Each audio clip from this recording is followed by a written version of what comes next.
23 mars 1993, 20h15. En Afrique du Sud, 21 mineurs descendaient dans un ascenseur tendrement baptisé Marianne et se préparaient à accomplir leur service de nuit. La descente s'était déroulée sans encombre, jusqu'à ce que tout à coup, le sol se mette à trembler et la cage d'ascenseur s'arrête. Les hommes s'échangèrent des regards incrédules. Rassi Erasmus, le mineur le plus âgé, aux cheveux grisonnants, dit aux autres de ne pas s'inquiéter. Marianne allait bientôt se remettre en marche. Pourtant, Mario Coquerel, son jeune collègue, n'était pas aussi optimiste. Ne venait-il pas d'entendre un bruit étrange, comme si...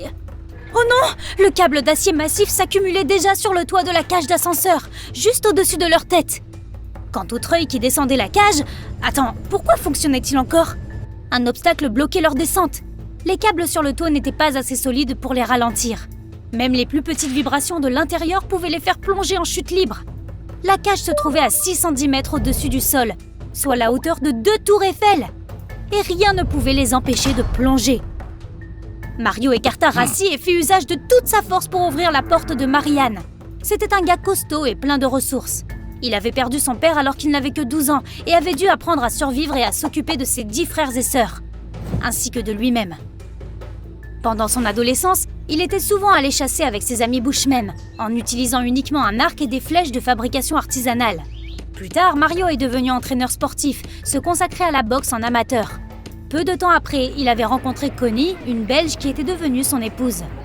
Tout ce que Mario avait toujours voulu, c'est acquérir un terrain de quelques hectares où il pourrait vivre avec Connie et leurs 2 fils. Il avait commencé à économiser pour réaliser son rêve, juste après avoir obtenu un emploi dans la mine. Et le voilà à présent, planté là, à fixer les portes béantes de l'ascenseur. Il y avait un fossé terrifiant d'1,50 m entre Marianne et le mur de béton en face d'eux. À sa gauche, il vit un espace vide, avec une rangée de 6 puits contigus. Ils étaient desservis par d'autres ascenseurs. Les mineurs avaient eu beaucoup de chance que l'ascenseur s'arrête au niveau exact où se trouvait une poutre de renfort horizontale et un rebord sur lequel une personne pouvait se tenir. Pourtant, il y avait ce puits sombre et effrayant qu'il leur fallait encore traverser. Mario sortit. À peu près à mi-chemin hors de l'ascenseur, il jeta quelques gravats dans le vide. Silence absolu. Aucun bruit d'impact au fond. Il vit alors des tuyaux verticaux proches de la poutre. Le puits semblait sans fond, mais il était entouré de poutres transversales, environ tous les 3 mètres. Et tous les 60 mètres, il y avait une plateforme avec un tunnel éclairé menant à une mine. Mais c'était en pleine nuit, il n'y avait personne pour aider, de sorte que les mineurs étaient livrés à eux-mêmes. Soudain, tout se mit à trembler. On aurait dit le bruit d'un train au loin. Quelque chose se rapprochait et peu importe ce que c'était, ce bruit devenait de plus en plus fort. C'est alors que Mario a réalisé que la cage numéro 6, qui transportait de grandes quantités de gravier pour mélanger le ciment, était en train de tomber dans le puits. Il y avait de grandes chances qu'elle s'accroche au câble du toit de l'ascenseur et qu'elle entraîne Marianne dans sa chute. Mario était terrifié, mais il était trop tard pour paniquer. Il regarda de nouveau autour de lui. À environ 10 mètres sous l'ascenseur, il y avait la station pour le niveau 37. Cela signifiait 3700 pieds de profondeur, soit 1120 mètres sous la surface. Il y a un téléphone et un bouton d'urgence. Quelqu'un peut nous venir en aide? Les pensées se bousculaient dans la tête de Mario. Mais comment y accéder? Pourquoi pas ces tuyaux verticaux? Ils étaient un peu trop massifs pour être attrapés, mais il y avait aussi un tuyau d'eau plus fin, en acier galvanisé. Il se saisit de celui-ci, prit une grande inspiration et descendit. Le tuyau commença soudainement à s'écarter du mur. Mario était terrorisé, mais très vite, il se laissa glisser jusqu'au niveau où le tuyau était plus stable et plus sûr. Enfin, il atteignit l'endroit, mais il restait encore 1,50 m entre lui et le téléphone. Il sauta et attrapa un tuyau de gouttière de l'autre côté. Il avait réussi, il se hissa en avant. Il entendit les mineurs crier. La cage 6 se rapprochait. Vite, l'alarme! Juste là, dans le boîtier rouge. Mario brisa la vitre avec son poing et appuya sur le bouton. Il prit le téléphone. Il parlait à présent au responsable de l'ascenseur, lui ordonnant de ne surtout rien bouger. « Gardez les freins à fond !» cria-t-il avant de retourner rapidement à l'ascenseur, en suivant le même chemin qu'il avait emprunté pour descendre. Ces hommes étaient à la fois terrifiés et surpris de le voir. « C'est bon, vous pouvez descendre, tout est arrêté !» leur dit-il, mais ils étaient toujours pétrifiés de peur. Il prit le sac à sandwich et demanda aux hommes de le suivre, tout en descendant le tuyau une fois de plus. Puis il s'arrêta.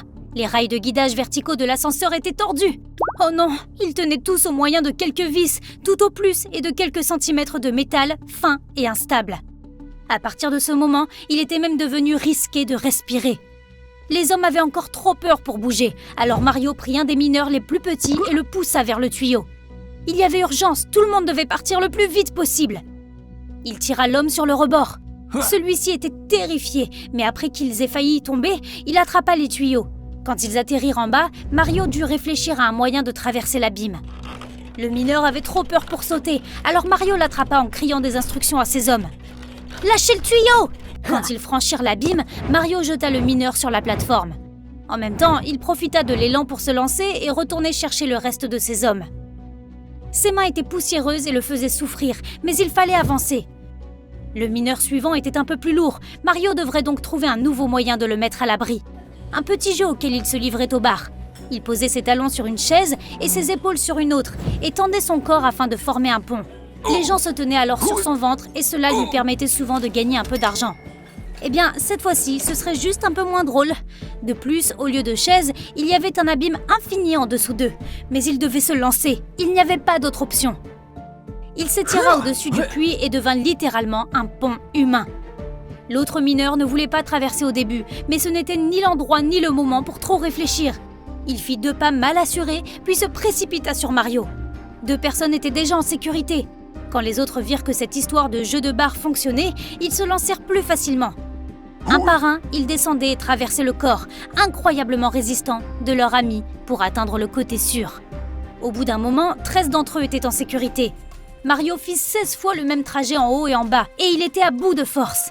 Ses bras étaient douloureux et tremblaient. Il ferma les yeux et voulut s'arrêter pour reprendre son souffle. Mais ses hommes avaient besoin de lui. Il rassembla ce qui lui restait de volonté et grimpa 1 ou 2 fois de plus pour aider les autres à traverser. Rassi était le dernier. Il était terrifié, mais il se força quand même à monter sur les épaules de Mario. Il était en train de descendre quand soudain, Mario glissa pour la première fois de la nuit. Oh non, sa prise s'était relâchée, mais heureusement, seules ses bottes heurtèrent la poutre transversale et les 2 hommes descendirent en toute sécurité. Rassi regardait Mario faire le pont avec son corps pour la dernière fois cette nuit-là. Il s'avança résolument tandis que les autres mineurs attendaient. Ils le tirèrent, lui et Mario, sur le sol et commencèrent à pleurer et à crier de joie. Ils avaient survécu. Le cauchemar était terminé. Grâce à Mario, ils avaient réussi l'impossible. Mais Mario était à l'agonie. Quand il avait cassé le boîtier rouge pour atteindre le bouton d'alarme, il s'était brisé un os de la main. Mais compte tenu de la situation, il n'avait même pas eu le temps de penser à la douleur. Il parvint à décrocher le téléphone, une fois de plus, et à dire au superviseur qu'ils étaient en sécurité. Les ingénieurs et les responsables de la mine étaient en route pour les aider. On aurait dit que Marianne s'était arrêtée depuis des semaines, mais l'épreuve n'avait duré qu'un peu moins de 2 heures. Ce fut une expérience cauchemardesque. Les pires scénarios défilaient déjà devant leurs yeux. Mais ils étaient enfin en sécurité. Mario prit alors son sac à sandwich et en sortit le thermos. « Quelqu'un veut du thé, les gars ?»